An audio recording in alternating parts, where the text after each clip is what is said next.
Assalamualaikum warahmatullahi wabarakatuh.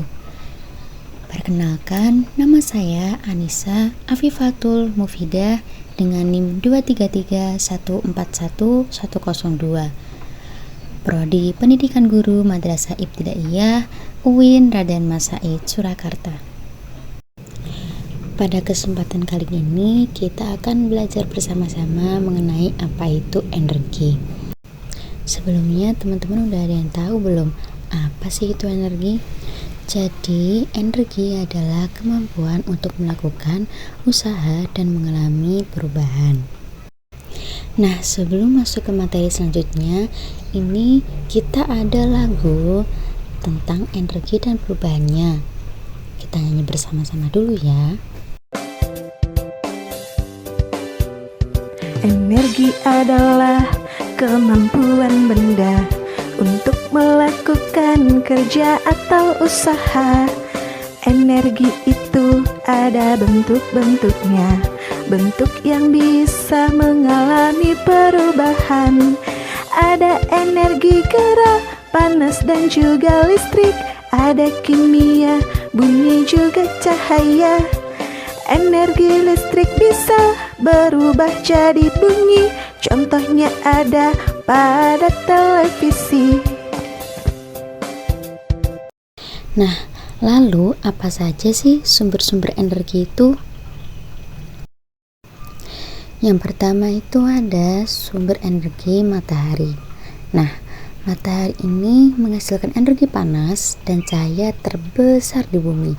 Energi panas dan cahaya matahari banyak dimanfaatkan untuk kegiatan manusia.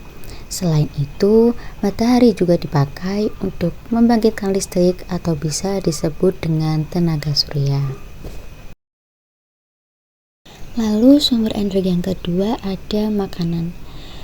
Semua makhluk hidup di muka bumi ini pastinya memerlukan makanan untuk beraktivitas, baik tumbuhan maupun hewan.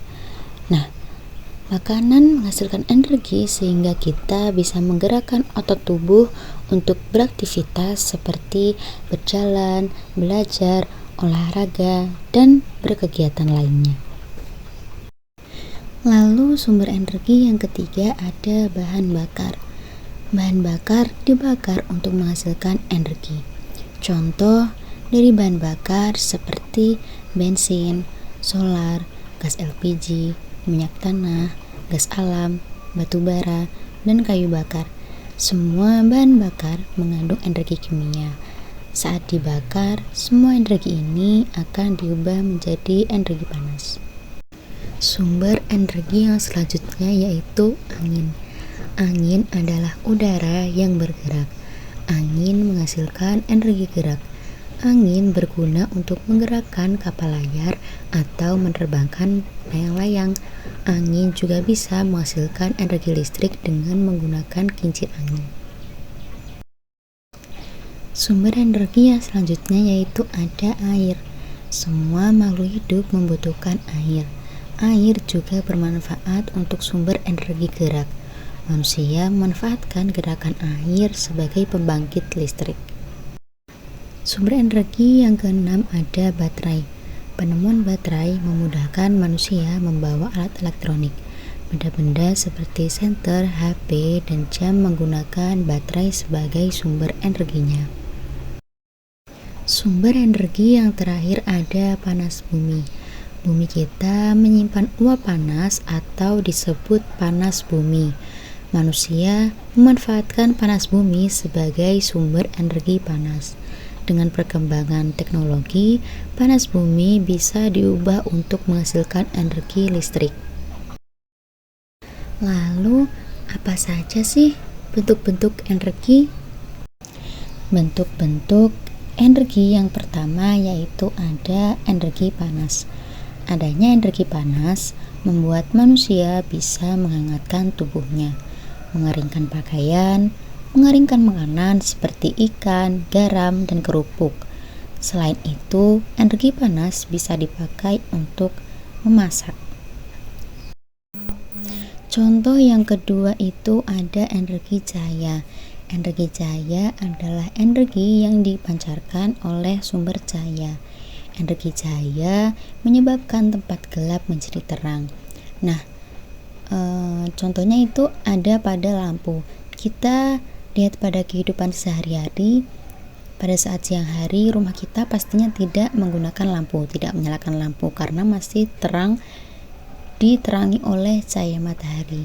Akan tetapi ketika malam tiba, gelap tiba, pasti rumah kita akan membutuhkan penerangan, maka otomatis kita akan menyalakan lampu untuk memberikan penerangan pada rumah kita. Nah, contoh lagi nih, pada jalan raya, ketika pada siang hari, pasti lampu-lampu di jalan raya itu mati karena masih ada penerangan dari matahari.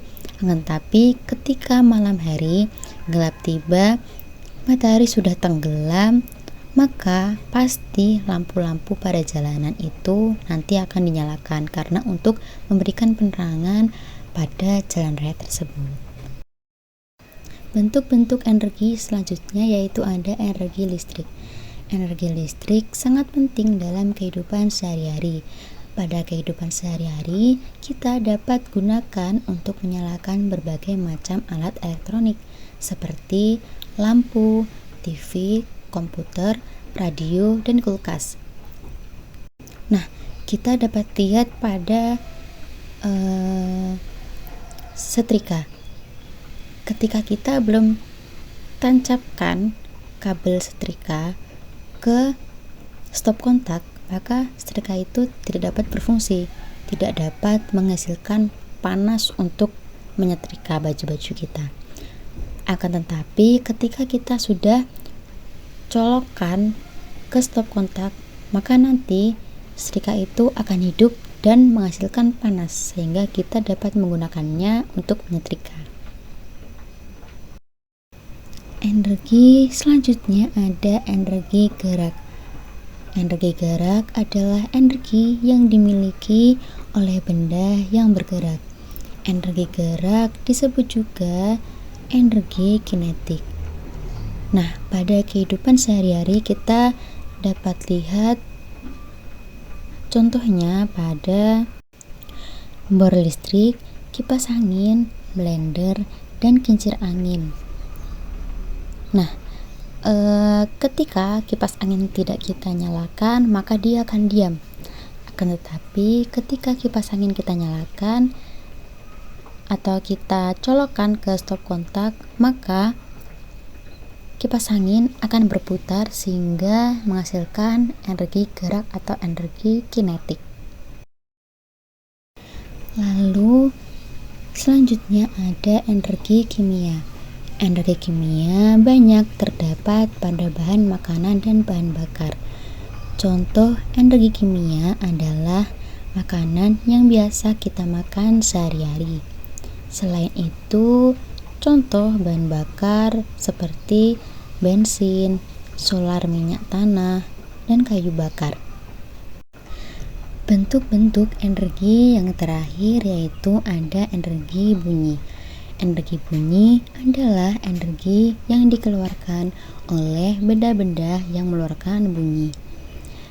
Nah, teman-teman tahu gak sih kalau semisal benda yang berbunyi itu akan menghasilkan getaran juga?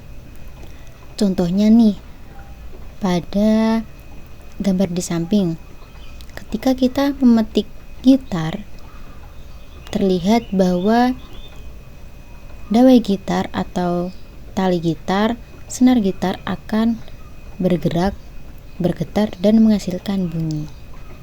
Nah, contoh lainnya bisa kalian dapatkan pada saat kalian berbicara. Coba kalian sentuh bagian tengah leher kalian dan kalian berbicara. Pasti kalian akan merasakan getaran ketika kalian berbicara. Nah, itu dia, maka pasti energi bunyi juga menghasilkan energi gerak atau getaran itu tadi. Mungkin itu saja yang dapat saya sampaikan. Semoga materi hari ini dapat menjadi pembelajaran dan bermanfaat bagi kalian semua. Terima kasih. Wassalamualaikum warahmatullahi wabarakatuh.